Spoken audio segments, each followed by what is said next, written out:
Chers amis, ici le Père Alphonse.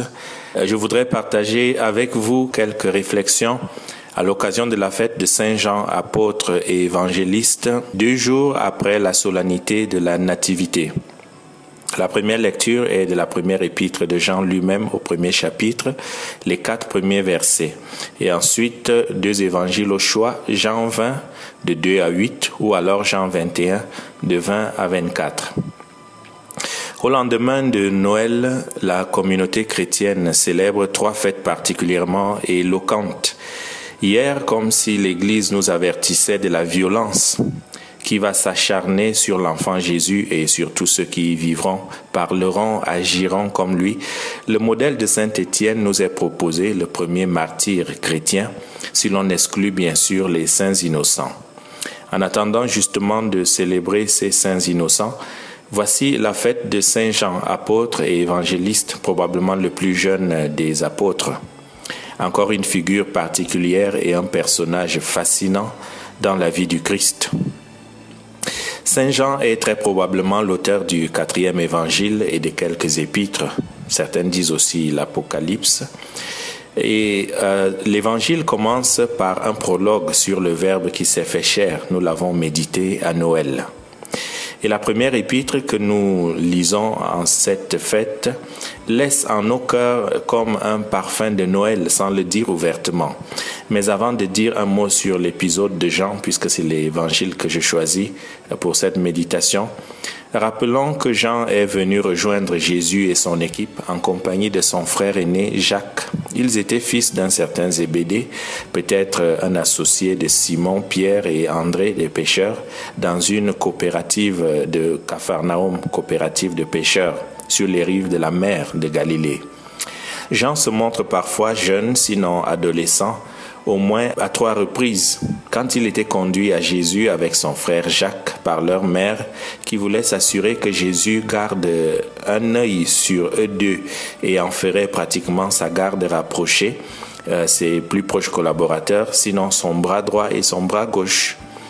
Une autre fois, comme vous le savez, voyant la violence d'un village de Samarie qui refusait de laisser passer Jésus, qui faisait ses navettes annuelles entre la région natale du nord et le temple qui est au sud, Jérusalem, Jean et son frère vont demander à Jésus l'autorisation et le pouvoir de donner une bonne leçon à ces récalcitrants. Par exemple, en faisant comme le prophète Élie, qui faisait souvent descendre du ciel le feu sur ses ennemis. Vous vous souvenez aussi que lors de l'inoubliable dernier repas, la Sainte Seine, pendant lequel son maître annonce qu'il allait être assassiné par suite de la trahison de l'un de ses collègues de l'équipe, Jean va reposer sa tête contre la poitrine de Jésus, une attitude où s'entremêle peut-être l'effroi, l'incertitude, la confiance, la peur ou alors une consolation recherchée à moins d'être offerte au maître, au grand frère. Dans la première lecture, la première lettre de Saint Jean, Jean nous invite à entrer dans cette équipe de disciples et témoins qui, par définition, proclament ce que leurs yeux ont vu, ce que leurs oreilles ont entendu, ce que leurs mains ont touché. L'Évangile ne change le monde que si ceux et celles qui le proclament ont fait et continuent de faire une expérience directe, personnelle et aussi communautaire du Christ. Ils lui parlent, ils l'entendent, ils le voient, ils le touchent. Et pour nous, chrétiens catholiques, on sait que le Christ se fait même nourriture, dont un compagnon intérieur, non seulement pour combler nos faims, mais surtout pour demeurer à la fois dans nos cœurs et dans nos corps, pour circuler dans nos veines, pour battre au rythme de notre cœur. Et c'est Saint Jean qui nous l'apprend. Il nous dit, il a habité parmi nous le Verbe, le pain de vie. Il a habité en nous si nous le recevons. Dans l'Évangile, Jean 20, ce disciple que Jésus aimait et qui le lui rendait bien, ce disciple qui prend Marie chez lui et l'autorise à demeurer mère de tout disciple qui ose s'identifier au Golgotha, ce disciple dont va le premier au tombeau, mais par éducation, par respect pour la primauté de Pierre, vicaire du Christ, il laisse Pierre entrer le premier dans le tombeau. Et quand il entre à la suite de Pierre, il voit l'absence de son Seigneur et voit dans cette absence la présence réelle du ressuscité. il vit et il crut. Quand on sait respecter le mystère du Christ et celui de l'Église, on peut voir le ressuscité même dans son absence, même dans la croix. On peut voir la joie dans la douleur.